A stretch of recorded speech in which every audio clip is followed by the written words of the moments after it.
не може да ви отговорим на въпроса буферна зона ли сме, ще ставаме ли, какво правим, тъй като това управление на държавата в момента, доколкото е останало нещо от държавата, е това, което виждаме всички.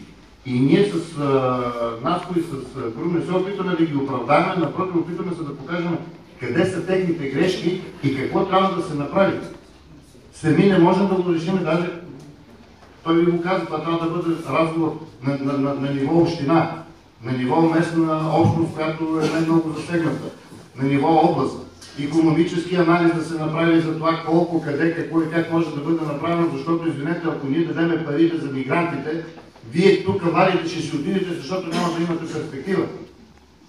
Вие дето тук стоите, само за да ви един патриотизъм. Значи, нали разбирате за какво говорите? И това нещо трябва да се промени. Но то зависи не само от този разговор, който тук водим, от това, че сме от тази страна на масата, вие сте от онази или сме от едната страна на проблема. Той зависи от вас. Защото в крайна сметка това, че вие сте суверен, както се нарича,